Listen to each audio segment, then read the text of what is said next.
이 영상에는 문학동네로부터 제작비를 지원받은 유료 광고가 포함되어 있습니다. 안녕하세요 여러분. 오늘은 오랜만에 제가 요즘 읽은 책, 읽고 있는 책, 그리고 산 책들에 대해 이야기해보는 요즘 책 영상을 가지고 오게 됐는데요. 마지막으로 요즘 책 영상을 올렸던 게 6월 초중순쯤이었으니까 벌써 3달 전. 그 사이에 계절이 바뀌어 버렸어요. 저는 늘 그렇듯 여러 책들을 시도하면서 나름 좀 부지런하게 읽으려고 노력을 하고 있는데요. 오늘은 그렇게 만난 책들 중에 꼭 이야기해보고 싶은 책들을 모아서 여러분과 나눠보려고 합니다. 그러면은 바로 시작해보도록 할게요.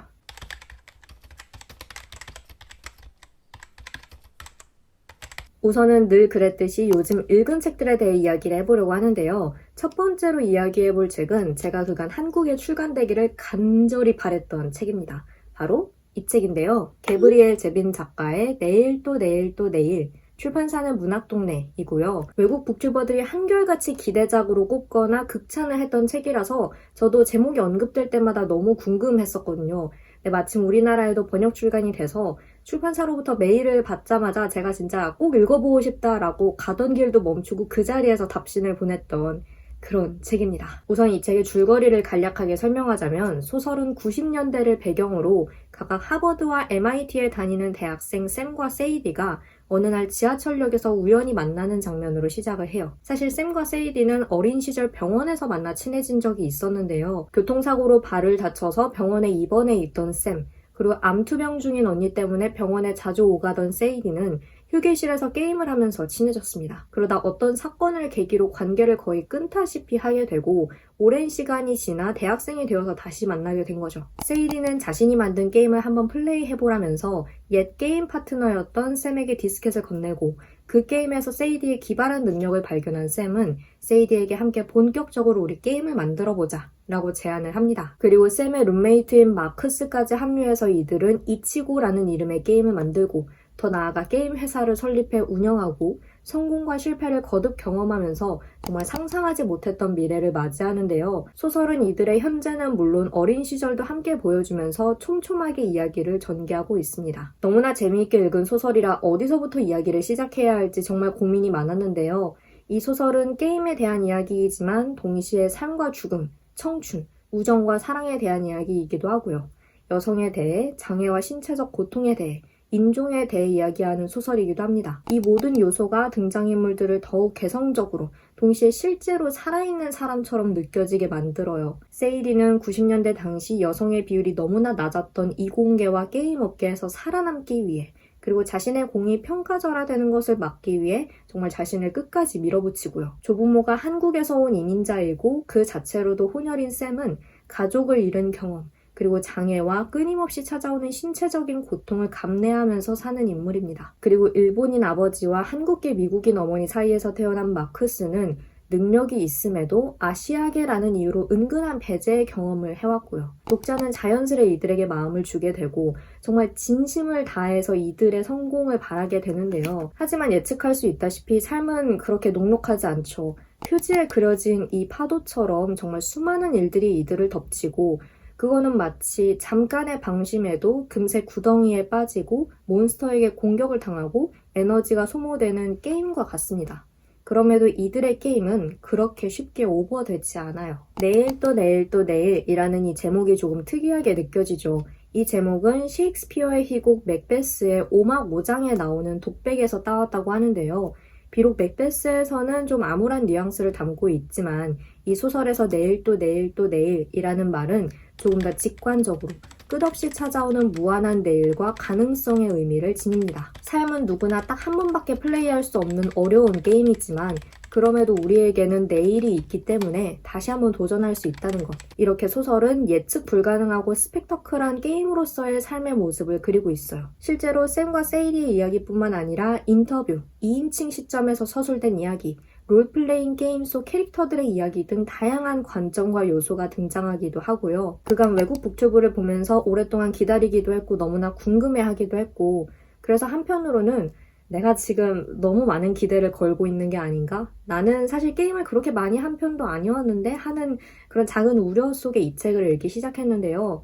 기우였습니다. 너무나 재미있었고 눈물도 났고 이 모든 주제와 다양성과 핍진성을 놓치지 않고 담아낸 이 작가의 역량에도 정말 감탄을 했었고요. 그리고 창작에 대한 이야기이기도 하기 때문에 여러 부분에서 저도 공감을 할 수 있었고 또 긍정적인 에너지를 얻기도 했어요. 어느 정도였냐면 이렇게 재미있는 책을 읽고 작업할 수 있다라는 사실에 북튜브의 매력과 즐거움을 새삼스럽게 깨달았을 정도로 내가 좋아하는 것을 하면서 일할 수 있다, 작업할 수 있다, 혹은 창작할 수 있다라는 그 기쁨, 소설에서 샘과 세이디가 느끼는 이 기쁨을 저 역시 이 책을 읽으면서 느꼈다는 점에서 조금 소름이 돋기도 했고요.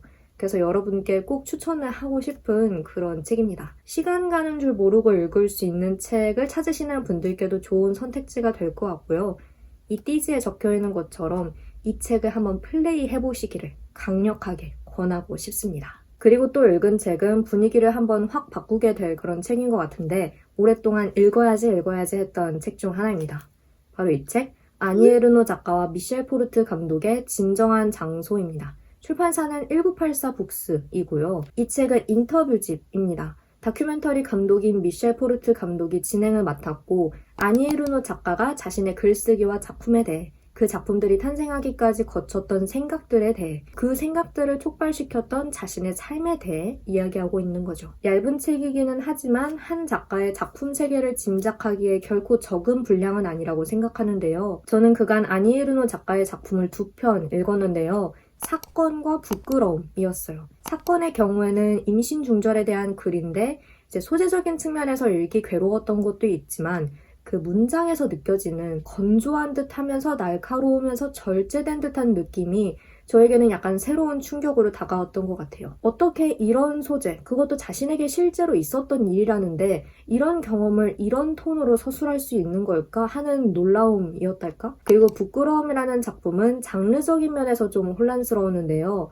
알라딘에서 제가 소설로 분류되는 거를 보고 책을 읽기 시작했는데 근데 아무리 봐도 그리고 설명을 보고 들어도 제가 알고 있던 그 소설의 개념에 꼭 들어맞지 않는 거예요. 그때 강의에서 관련해서 어떤 내용을 들었던 것 같은데 결국에는 그 장르에 있어서 이해를 하지 못했던 기억도 있고요. 아마 아니 에르노 작가를 시작으로 소설과 자전적 소설과 오토픽션과 에세이와 뭐 이런 장르들에 대한 고민과 혼란이 시작된 것 같아요. 저에게 수많은 물음표를 남기고 늘 더 읽고 싶었지만 사건을 워낙 힘들게 읽었던 기억 때문인지 이제 선뜻 시도하지 못하고 있었던, 솔직히 말하자면 조금은 숙제처럼 느껴지는 그런 작가였는데 마침 이 책을 발견하게 된 거죠. 저자의 인터뷰집이라면은 내가 뭔가 힌트라든지 도움이라든지 그런 걸 좀 얻을 수 있지 않을까? 그런 생각이 들더라고요.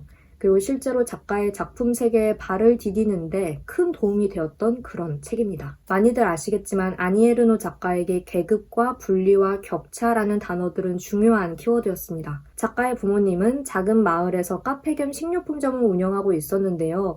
경제적으로 풍족하지 않고 문화적 혜택을 누리지 못했던 노동자 계급의 부모님과 훗날 고등교육을 받고 교사와 교수가 되고 세계적인 작가가 된 자신 사이에 이 문화적인 격차를 작가는 예민하게 느꼈던 거죠. 물론 계급과도 관련된 이 경험은 작가가 어렸을 때부터 민감하게 포착했던 것이기도 하고요. 이 책을 통해서 아니 에르노 작가는 유년 시절부터 이어져 온 이런 경험들이 자신의 글쓰기에 어떤 지점들을 남겼는지 이야기하고 있어요. 각각의 작품에 대해서도 이야기를 하고 칼 같은 글쓰기라고 불리는 자신의 글쓰기 방식과 어떤 문체랄까? 톤이랄까? 그런 것들이 왜 그런 느낌을 갖게 되었는지, 그리고 왜 자신의 글이 자전적 소설이라고 불리는 것을 거부하는지 등등 다양한 이야기를 하고 있습니다. 앞으로 더 많은 작품들을 읽게 될 텐데 아니 에르노 작가의 작품을 이전에 느꼈던 충격과 혼란을 좀 넘어서서 더 깊이 바라보고 더 깊이 느끼고 싶어서 앞서 말씀드렸다시피 좀 힌트를 얻는 느낌으로 읽기 시작한 책인데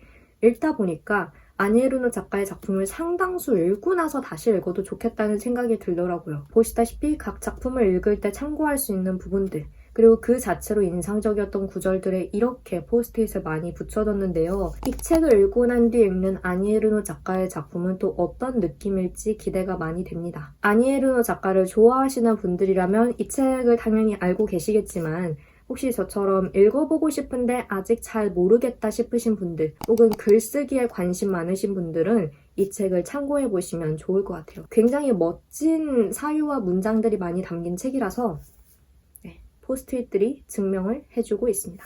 그래서 이 책을 추천을 드리고 그 외에 더 읽은 책이 있기는 한데 그거는 제가 영상을 따로 만들 예정이라서 요즘 읽은 책 파트는 여기서 마무리를 해보고 다음으로는 제가 이제 요즘 읽고 있는 책들에 대해서 이야기를 해보려고 합니다. 사실 지금 읽고 있던 책들을 다 마무리하고 이제 막 새로운 책들을 골라서 읽기 시작한 시점이라서 몇 쪽 안 읽은 책들이기는 한데 그래도 너무나 흥미로운 책들이고 소개를 하고 싶어서 이렇게 가지고 와봤습니다. 우선은 이 책입니다. 에디스 위더 작가의 아무도 본 적 없던 바다. 출판사는 타인의 사유인데요. 해양생물학자의 경이로운 심해생물 탐사기라는 부제가 달려있는데 이 책이 어떤 책인지 이 부제가 직관적으로 보여주고 있죠. 저자는 해양생물학자이고 테드 강연도 하셨고 무엇보다도 심해용 수중 카메라 개발과 미 해군 표준 조도개 개발에 참여하셨다고 해요. 알라딘 책 소개에 따르면 저자는 척추수술 합병증으로 실명이 되었다가 기적적으로 회복했고 이때의 경험이 어릴 때부터 관심 있었던 심해 속 생물 발광의 세계로 이끌었다. 라고 하는데요. 흔히 생각하기에 이제 심해 하면은 끝없는 어둠, 그로 인한 공포와 어떤 패소감? 이런 것들을 떠올리기가 쉽고 가끔 빛을 내는 생물들이 있다고는 들었지만 그 빛이 너무나 미약해서 그리고 그 생물의 생김새가 좀 다소 험악해서 으스스한 분위기를 자아낸다라고 생각을 하잖아요. 저도 그랬고. 근데 저자가 말을 하기를 자신이 본 심해의 장관을 묘사해달라라는 부탁을 들었을 때 독립기념일의 불꽃놀이를 위에서 내려다보는 느낌이라고 말씀을 하셨다고 해요. 너무나 아름답고 경이로웠다라는 거죠. 이렇게 이 책은 실제로 심해의 모습을 본 해양 생물학자의 책이니까 그 광경을 생생하게 보여주지 않을까 하는 기대를 하고 있습니다. 아쉬운 거는 이 책 안에 참고할 수 있는 사진 자료가 따로 실려있지는 않다는 건데 아마 사진을 촬영할 수 없는 환경이니까 그랬겠죠? 아니면 무언가를 찍는다고 해도 이게 지면에는 잘 안 담기거나 근데 다행히도 우리에게는 유튜브가 있지 않습니까? 제가 가끔 영상에서 소개를 하는 거지만 BBC 얼트 채널에 바닷속의 모습을 10시간 동안 반복 재생하는 영상들이 있어요. 근데 거기에 심해 파트가 있거든요. 그래서 그거 틀어놓고 읽고 있는데 혹시 바다에 관심 있으신 분들은 이 책 그리고 그 BBC의 그 영상도 참고를 해보시면 좋을 것 같아요. 저는 이 책을 막 읽기 시작해서 굉장히 설레는 마음이고 표지도 너무나 멋있고요. 진짜 멋있네. 그리고 또 읽기 시작한 책은 바로 이 책입니다. 듀나, 박혜진, 전승민, 김용원, 강덕구, 전자영, 최희회, 이융희, 윤아랑 작가의 악인의 서사. 출판사는 돌고래이고요. 수많은 창작물 속 악행, 빌런에 관한 9가지 쟁점이라는 부제가 붙어있는데 이 부제 역시 이 책이 어떤 책인지 요약적으로 잘 보여주고 있죠. 이 책은 출간이 되자마자 발견한 책이고 발견을 하자마자 산 책이에요. 왜냐하면 너무나 흥미로우면서도 중요한 이야기를 하고 있잖아요. 창작물 속의 악인에 대해서 주로 이야기하고는 있지만 사실은 우리 현실에서 실제로 일어나는 범죄와 악, 그것을 대하는 우리들의 자세에 대해서도 함께 논의하는 그런 책일 테니까 그 여기 뒤쪽 책날개에 이 책에서 다루는 텍스트와 사례들이 쭉 나열되어 있는데 제가 아는 작품들이 꽤 많아요. 저한테는 이런 경우가 흔치는 않거든요. 제가 좋아하는 작품들도 있고 또 아는 작품들도 많고 해서 더 궁금하더라고요. 저도 그간 수많은 작품들을 보고 접하면서 사실 악당에게 매료된 적이 꽤 많았거든요. 그가 하는 짓은 잔인무도하고 일말의 동의도 할 수 없지만 예를 들면 배우가 매력적이라서 혹은 작품에서 아예 매력적으로 묘사를 하고 있어서 혹은 서사가 너무나 흥미롭고 입체적이라서 등등. 근데 이렇게 매료가 되고 흥미를 보이면서도 마음 한켠에는 그런 생각들이 좀 있었어요. 이래도 되나? 그러니까 픽션이지만 허구의 인물이고 허구의 사건이지만 실제로 어디선가 비슷한 일들이 일어나는 건 사실이고 저 사람이 악한 짓을 하는 것도 사실이고 근데 저 작품에서 아예 의도적으로 매력적으로 그리고 있는 것도 눈에 보이고 이거 괜찮나? 괜찮다면 혹은 괜찮지 않다면 왜 그럴까? 하는 그런 의문들이 정리되지 않은 채 마치 어떤 앙금처럼 마음 밑에 이렇게 차곡차곡 가라앉고 쌓여 있었는데 이 책을 통해서 이제 본격적으로 탐구해 볼 수 있지 않을까 하는 생각이 들더라고요. 이 책이 꽤 밀도가 높고 난이도가 있다라는 이야기를 들어서 마음의 준비를 좀 해야 될 것 같기는 한데 그래서 더 파고들고 싶은 그런 책이기도 하고요.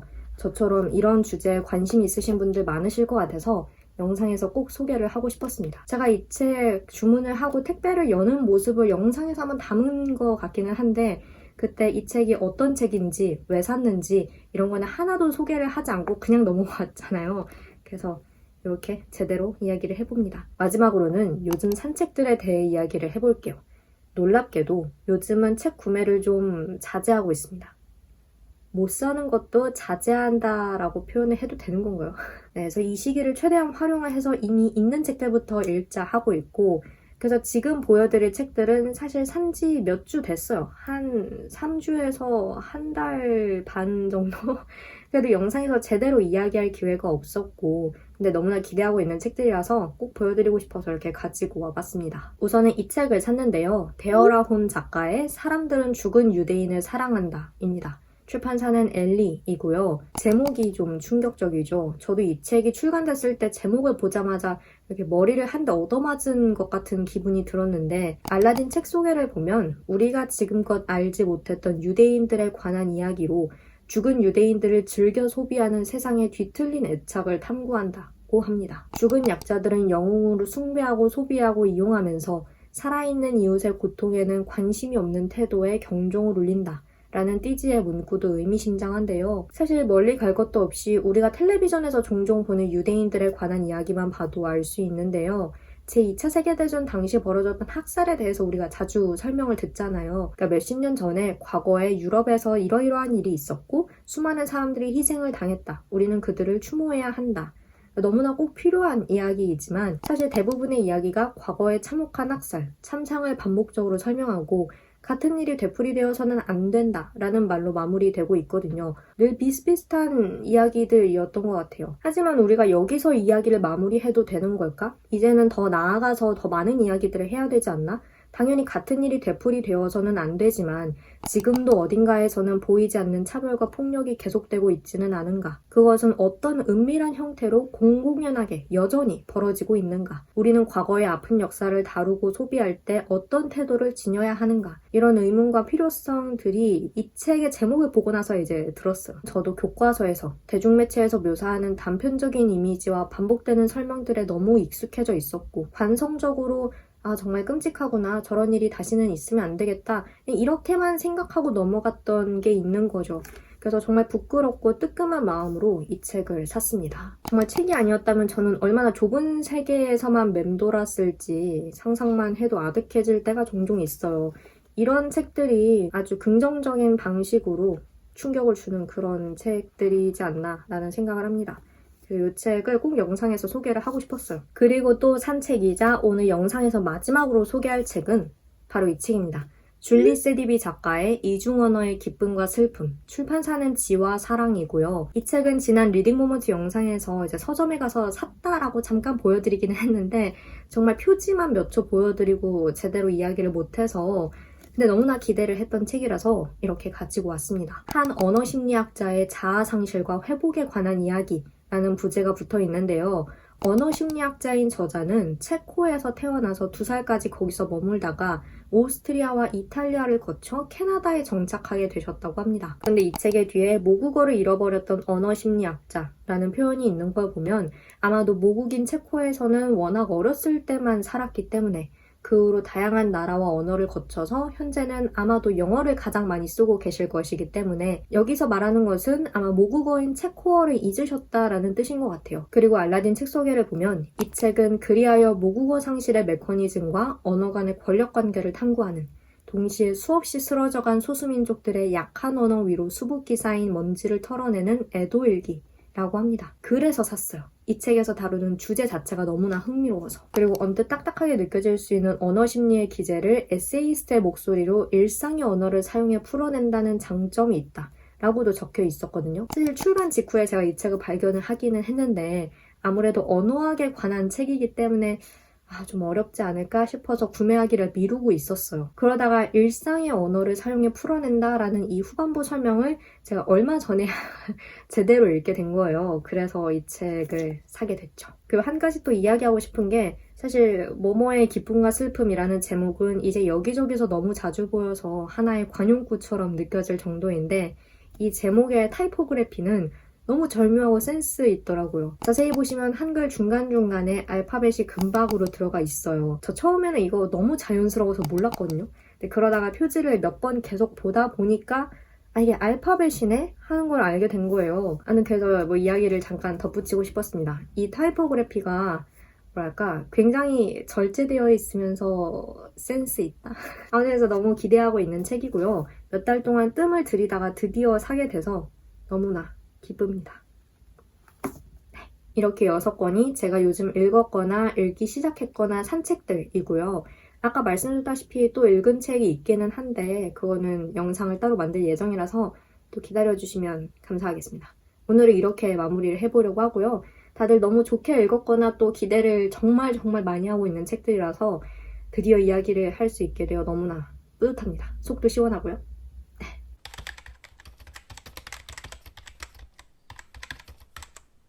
더위도 거의 물러간 것 같고 이제 제법 선선한 바람이 불고 있죠.